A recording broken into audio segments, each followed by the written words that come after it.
يا قلبي على الجمال وعلى الحلاوة وعلى طعامة صينية البطاطس دي، مع شوية رز، مع شوية الصوص اللي بالبصل ده كده على الرز.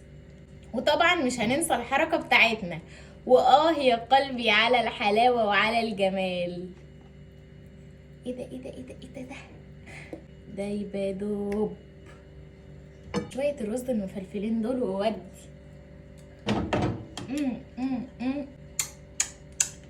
وما تنسونيش في الشير واللايك والفولو.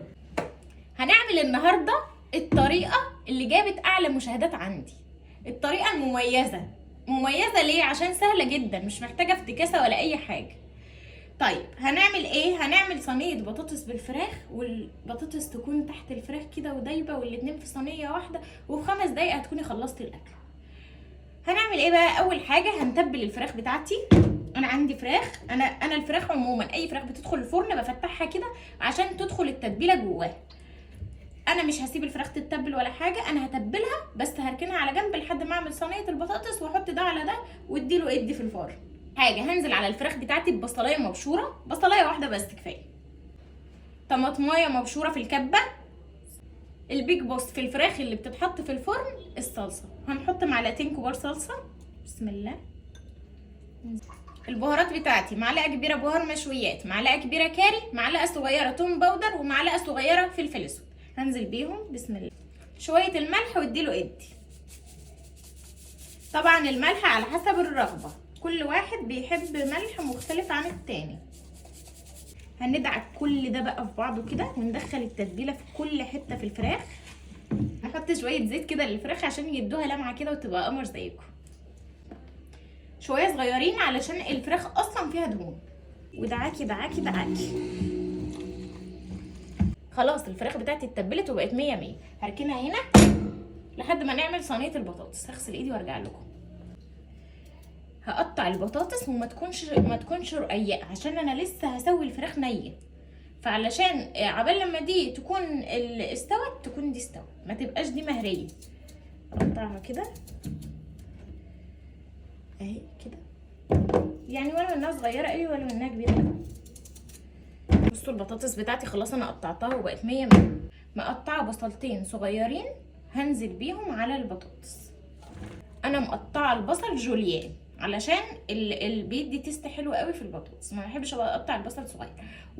كل تقطيعه بصل وليها طعم معين وبتدي تيست معين في كل طبخه، وكل طبخه وبتحتاج تقطيعه معينه، مش اي تقطيعه كده تمشي مع اي تقطيعه، مش سايبه هي.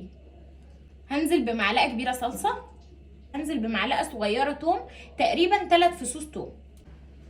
صينيه البطاطس يعني ايه؟ يعني كمون. الكمون هو البيج بوس بتاع الليله. عندي معلقه كبيره كمون، معلقه كبيره بابريكا، ومعلقه صغيره فلفل اسود، وهنزل بيهم كده.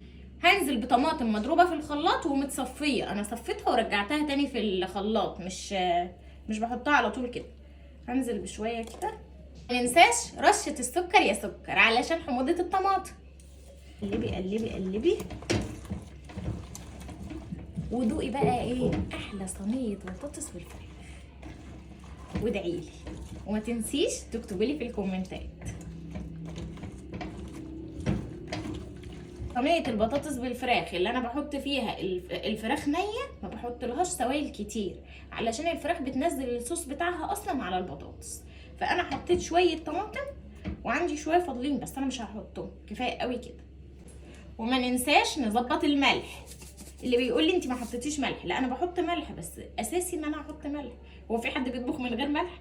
بس انا ممكن اكون حطيت ملح بس ما قلتلكوش ان انا حطيت ملح، فعادي ممكن الملح دوت يعني مفروغ منه، ده شيء اساسي. معانا الصينيه بتاعتي، هنزل بقى بكل الخليط ده في الصينيه.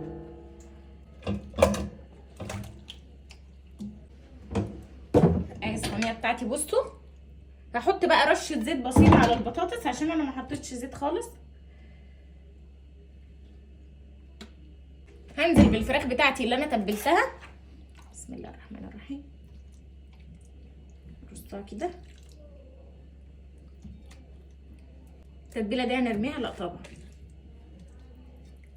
هي بتاعتي بقى خلاص كده خلصت. هعمل ايه؟ هغطيها بالفويل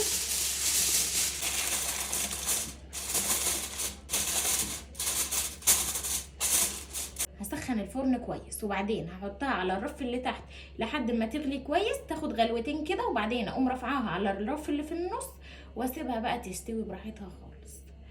وبعدين نتقابل في الفاينل لوك. باي.